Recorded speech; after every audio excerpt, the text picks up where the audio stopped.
നമസ്കാരം, ഞാൻ സജിത. ബിഗ് ബോസിന്റെ പുതിയ അപ്ഡേഷൻ. വൈൽഡ് കാർഡ് എൻട്രിയിൽ ബിഗ് ബോസ് വീട്ടിലേക്ക് കയറാൻ പോകുന്നത് ഏകദേശം ഈ 3 പേരാണ്. Anchor Mastani, architecture Vedalakshmi, actor Jishin Mohan. ഈ 3 പേരുടെ വരവോടുകൂടി കളികൾ എങ്ങനെ മാറുമെന്നും ഇവർ അവിടെയുള്ള ഗ്രൂപ്പിസം ഇല്ലാതാക്കുമോ എന്നും കണ്ടിരുന്ന് കാണേണ്ടിയിരിക്കുന്നു. പുറത്തുനിന്നും ഇതുവരെയുള്ള കളികൾ കണ്ട് ഉള്ളിലേക്ക് വരുന്ന ഇവർക്ക് അതിന്റെ ആനുകൂല്യം മുതലെടുക്കാനാകുമോ?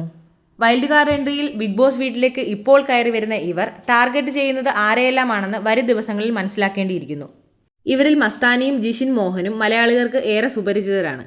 ഈ പറഞ്ഞിരിക്കുന്ന 3 പേരും ഏകദേശം കൺഫേംഡ് ആണ് എന്നാണ് അറിയാൻ കഴിഞ്ഞിട്ടുള്ളത്. ഇവർ മാത്രമല്ല, ഇവരുടെ കൂടെ actor Bala, model Vyasan, transformer activist Heidi Saadiya എന്നിവരുടെ പേരും റൂമറുകളിൽ ഉണ്ട്. വരും ദിവസങ്ങളിൽ ഈ ആദ്യം പറഞ്ഞ 3 പേർ ബിഗ് ബോസ് വീട്ടിലേക്ക് എൻട്രി ചെയ്യുന്നതായിരിക്കും. ലാലേട്ടൻ എന്തായാലും ഈ ആഴ്ച ബിഗ് ബോസ് വീട്ടിലേക്ക് എത്തില്ലെന്ന് ഉറപ്പായി കഴിഞ്ഞിരിക്കുന്നു. അതുകൊണ്ട് തന്നെ വീഡിയോ കോൺഫറൻസ് വഴിയായിരിക്കും ഈ വീക്കെൻഡ് എപ്പിസോഡുകൾ ലാലേട്ടൻ പ്രസന്റ് ചെയ്യാൻ പോകുന്നത്. പുതിയ അപ്ഡേഷനുമായി വീണ്ടും കാണാം.